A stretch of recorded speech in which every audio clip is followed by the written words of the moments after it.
আচ্ছা উঠাও দ্রুত উঠাও। সেটা কি দিছেন? কোনটা? এটা হচ্ছে ভ্রমণের কোন উপায় বুঝালে অন বসে। অন ট্রেন আর অন কি ফুট অন ফুট ফুড। হ্যাঁ F double O T foot on foot. আচ্ছা আশা করি সবারই লেখা হয়েছে। আমরা আরেকবার রিভিশন করি, ঠিক আছে? প্রেপোজিশন হচ্ছে আমরা অন পড়তেছি, কি পড়তেছি? অন পড়তেছি। প্রথম রুলসটা ছিল স্পর্শ অবস্থায় উপরে বা সংস্পর্শে বোঝাতে অন বসে। তাহলে আমরা বুঝছি যে অন কোথায় বসবে? স্পর্শ বা সংস্পর্শে। আবার এই জিনিসটা উপরে থাকতে হবে। কি থাকতে হবে? যেমন একটা টেবিল, এই টেবিলের উপরে কি থাকবে? বই থাকলো, এটা উপরে আছে এবং স্পর্শ করে আছে, এইজন্য এখানে কি বসাবা? অন বসাবা। তারপর যে নির্দিষ্ট দিন বা বারের নামের পূর্বে অন বসে। তাহলে এই যে অন মান যে কি আছে?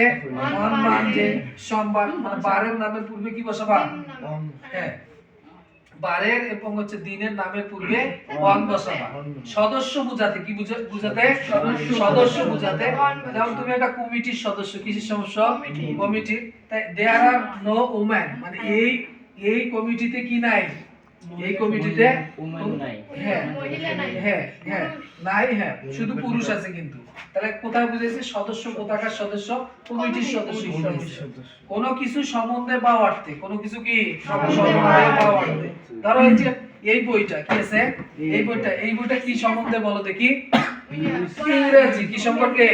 ইংরেজি সম্পর্কে। যদি কোনো সম্পর্কে সম্বন্ধে বুঝায় তখন তাকে কি বলবে? তখন সেখানে কি বসবে? অন বসবে। মাধ্যম বা যন্ত্র অর্থ অন বসে। মাধ্যম বা কি? যন্ত্র। ধরো যন্ত্র একটা টিভি, টেলিভিশন, ঠিক আছে? টিভি অথবা কি টেলিভিশন, রেডিও, এগুলোর সময় কি বসবে? অন বসবে। আরেকটা বলা আছে ভ্রমণের কোনো উপায় বোঝালে। কি বোঝালে?